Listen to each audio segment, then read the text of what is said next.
Today we are answering the top burning questions that Terrifier 3 has left us, and we're going to dive into some theories leading into Terrifier 4. And who the hell is Blaster Man?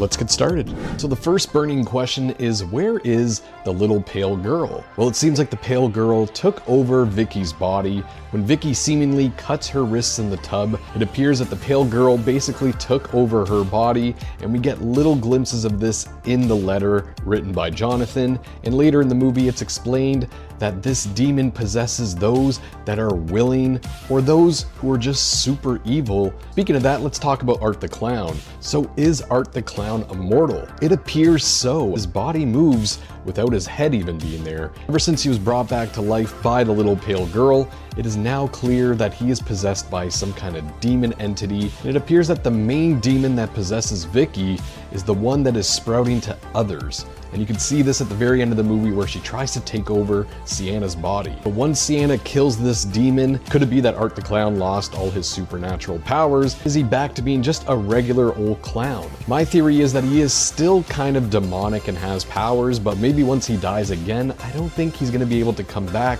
unless that other entity is alive as well. Is Art the Clown Satan? No, I don't think he is. I think Vicky's character might be Satan, or might be some other king of hell entity from the Bible. There's a lot of biblical references in this movie, the obvious being the crown of thorns that Vicky wears and then bestows onto Sienna. I think she is meant to be mocking Jesus Christ and mocking Sienna, who might be some kind of angel herself. But let's go back to Art the Clown. So Art the Clown definitely was just a human serial killer before he died in Terrifier 1. Again, we get hints of this in Terrifier 2. And basically when Art the Clown died, I think Satan himself found Art the Clown to be a worthy subject to terrorize Earth and hopefully kill any remaining angels. And again in Terrifier 3, Art the Clown's pretending to be Santa, which is an anagram for Satan, and they even hang up Sienna's uncle in a pose that suggests, again, mocking Jesus. And I think this is just showing that Art the Clown is a worshiper of Satan, and Vicky herself is probably the closest thing to Satan there. And it appears she is trying to break Sienna down, lose her will so that she can take over her body, because it's clear that Sienna holds some kind of supernatural power herself. Now we get a little glimpse into Sienna's dad in this movie, and his name is Michael, probably referencing Saint Michael, and he made a sword, which is the sword that he used to destroy Lucifer. Coincidence? I think not. And we've seen that this sword can heal Sienna, and so my theory is that if demons can possess people, then why not angels? And I think an angel may have taken over her dad, showed him sort of the future, and basically preparing Sienna for her fight against evil. And Blaster Man. What's the significance of Blaster Man? Why was her dad making comics about him? Maybe her dad is Blaster Man, and maybe he never died and he's actually trapped on the moon fighting mutant zombies up there, and he's gonna make his way back to Earth. Are you still with me? No, I don't think Blaster Man is really important, although that would be funny to see another character fight evil alongside Sienna. Where is Sienna's cousin Gabby?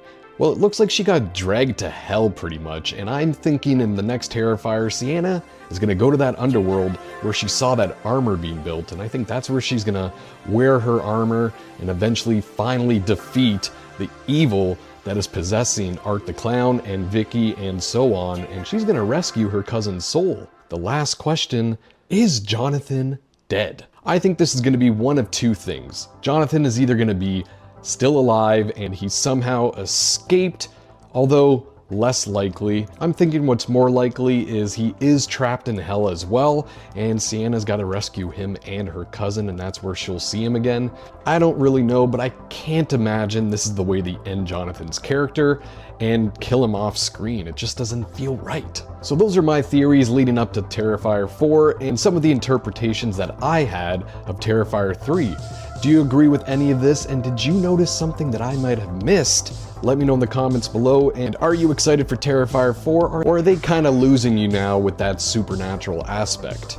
Personally, I do think it is a creative next step in the series, although I am holding reserve for how they execute it. And if you like this video, check out my ranking of the entire Terrifier franchise, which you can find on my YouTube channel. Thanks for watching, and as always, I'll see you in the next one. Why does Art the Clown hate kids? Well, honestly, why doesn't he hate kids? You ever thought to ask that?